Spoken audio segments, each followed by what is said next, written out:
I hope everybody's holding up well. It's been about a month, almost 6 weeks now without the NBA, without any sports for that matter. There are bigger problems in the world, but we do need to talk some sports. And for this Throwback Thursday edition, I want to talk about the Shaq effect and how great he was. We're going to break down not just his stats, but how he changed the game. And to me, the true definition of greatness is how you change the industry you're in. Let's get it started right now. 5-Minute NBA Podcast. I'm your boy, Ruddy. Let's go.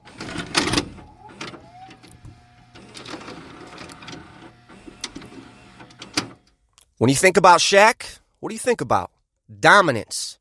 Just how much he dominated the game. We can talk about his stats. We can talk about the MVPs, the All-Stars, the championships. And we will break all that down, but the point of Shaq is how he changed the game. And when you think of players like Steph Curry, and you see his effect on the game and how he's changed the game, and I'm telling you this, the people who change the industry they're in, no matter what, are the rarest people. But let's start with the stats. First of all, Shaq in his career, even with those whack years that he had for what? His last 4 years were terrible. But he averaged, as a career, 23.7 points, 11 rebounds, 2 assists. That's with like 4 really bad years. That kind of puts perspective. That's higher than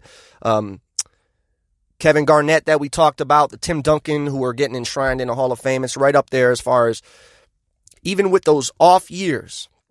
To average that is unbelievable. One-time MVP, which to me is crazy, and Shaq will tell you himself, for Shaquille O'Neal or Kobe Bryant to have one MVP is just, to me, is insulting, especially when you think of Steve Nash with 2. I just got to keep reminding people. Steve Nash has 2. Shaq and Kobe have a combined 2. But he was the almost unanimous MVP in 1999-2000 season. 3-time Finals MVP. Dominated the 2000 Finals versus those Pacers. This was his first ring.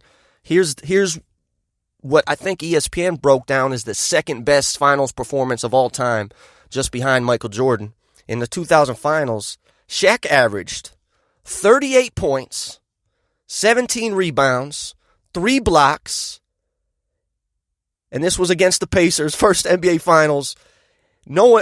He was unstoppable, just there, right there. Like if he had a perfect season, Shaq in his prime, it was 2000 Shaq. 15-time All-Star. Like we said, 4-time NBA champ, 3-time All-Defensive team. See, people forget that Shaq was a beast on defense too, at least when he wanted to play. I wouldn't say he'd admitted himself. He maybe was like, he didn't put all the work in he should have. But let's talk really what I wanted to say is how Shaq changed the game.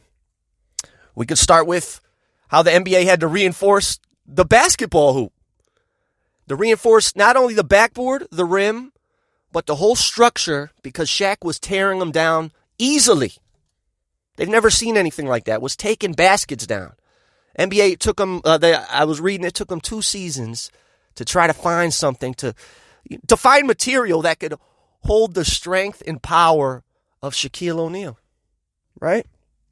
But really what it is, do you remember illegal defense in the NBA? If you're younger, I'm sure you don't. That used to be a thing in NBA, illegal defense. You couldn't play zone. Well, that all changed because of Shaq. Shaq was so dominating, so unstoppable, that they allowed zone defense so you could actually collapse on him and you could put 3 guys on him. There's a great picture of Shaq in the 2001 or 2002 versus the Nets in one of those finals, either year. And there's the whole teams around him. Shaq made it. He was so dominating that they go, all right, this isn't fair. Yeah, you guys can triple team him if you want. Change the game. How about the whole hack of Shaq? Another way Shaq changed the game for the better, I feel. What they used to do, Shaq was so unstoppable, they just foul him, like right away. As soon as the ball got inbounded, they'd go run over and foul him whether he had it or not. Well, then he'd go to the free throw line, and of course, that was his kryptonite.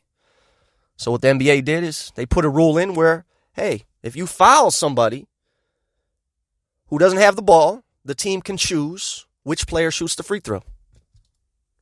Change the game. The Shaq effect, we could talk about not only his personality, you see what he's doing in the media. I mean, came in the league, first ever NBA star that we really knew who was in movies.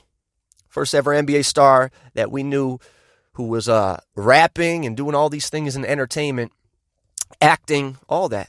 Shaq, the Shaq effect, my favorite player, my favorite person, and for real, just one of those people. When I'm down and out during this COVID-19 coronavirus, I'll just go YouTube old Shaq clips, whether it's him playing basketball or him on Inside the NBA. Shout out to everybody out there. It's another 5-minute NBA podcast. Listen, I'll be back Tuesday. We're going to talk some current NBA, but be safe out there. Thanks for joining me. I'm out, man. Your boy Ruddy. Peace.